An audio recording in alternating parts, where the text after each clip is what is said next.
But when you practice jhana, you're amazed how many things there are that aren't so. Because when you stop talking to yourself and you are simply aware of what is, that is to say, of what you feel, what you sense, even that saying too much, you suddenly find that the past and the future have completely disappeared. So also have disappeared the so-called differentiation between the knower and the known, the subject and the object, the feeler and the feeling, the thinker and the thought. They just aren't there because you have to talk to yourself to maintain those things. They're purely conceptual. They're ideas. They're phantoms, ghosts. So when you allow thinking to stop, all that goes away. And you find you're in an eternal here and now. And there's nowhere you're supposed to be. There's nothing you're supposed to do. There's nowhere you're supposed to go, because in order to think you're supposed to do something, you have to think. And so it's incredibly important to unthink at least once a day for the very preservation of the intellectual life. So if we stop that temporarily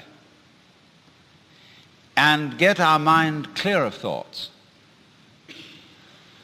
we become, as Jesus said, again as children, and get a direct view of the world, which is very useful once you're an adult. It's not much you can do with it when you're a baby, because everybody pushes you around. And they pick you up and sit you there, they sit you there. And you can't do much except practice contemplation. Only you can't tell anyone what it's like.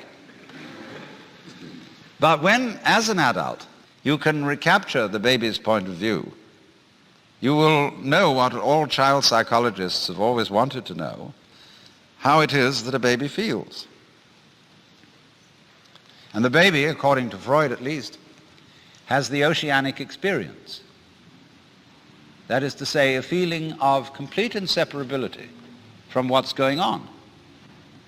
The baby is unable to distinguish between the universe and his or her action upon the universe. And most of us, if we got into that state of consciousness, might be inclined to feel extremely frightened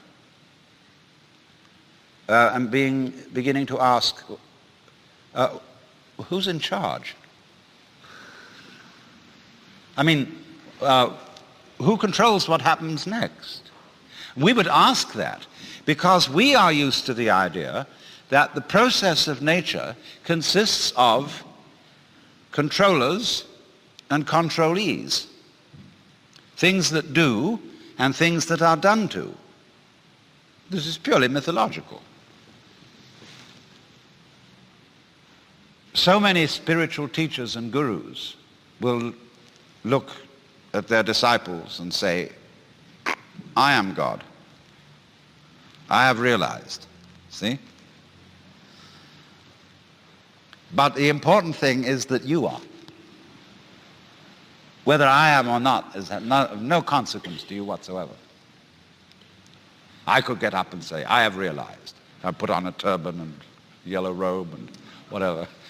And say, come and have darshan. I'm guru. You need the grace of guru in order to realize, and so on. And it'd be a wonderful hoax. It'd be like picking your pockets and selling you your own watch.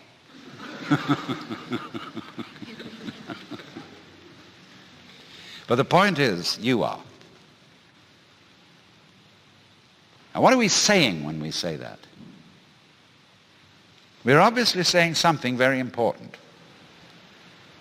Alas and alack, there is no way of defining it. That is to say, going any further into words about it.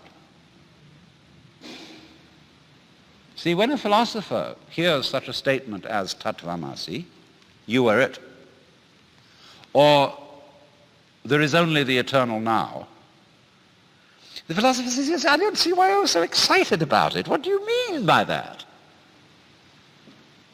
And that he asks that question because he wants to continue in a word game. He doesn't want to go on into an experiential dimension. He wants to go on arguing because that's his trip.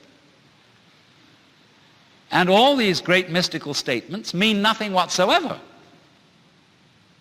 They're ultimate statements. Just as, the trees and the clouds and the mountains and the stars have no meaning because they're not words. Words have meaning because they're symbols, because they point to something other than themselves. But the stars, like music, only bad music has any meaning. Classical music never has a meaning. And to understand it, you must simply listen to it and observe its beautiful patterns, go into its complexity. So, when your mind, that is to say your verbal systems, get to the end of their tether, that is to say, when they arrive at the meaningless statement, here is the critical point. And the method of jnana yoga is to exercise one's intellect to its limits so that you get to the point where you have no further questions to ask. You can do this in philosophy study if you've got the right kind of teacher who shows you that all philosophical opinions whatsoever are false. Or at least, if not false, extremely partial. And so you feel a kind of intellectual vertigo, which is called in a Zen Buddhist poem, above not a tile to cover the head, below not an inch of ground to stand on. Well, where are you then?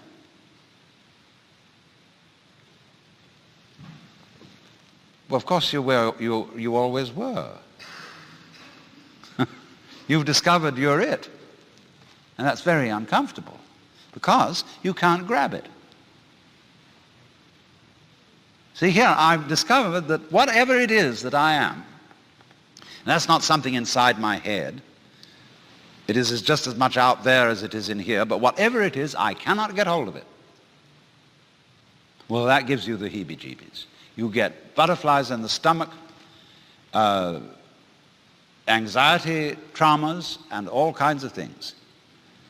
But this was all explained by Shankara, the great Hindu commentator on the Upanishads, the great master of the non-dualistic doctrine of the universe, when he said, that which knows, which is in all beings the knower, is never an object of its own knowledge.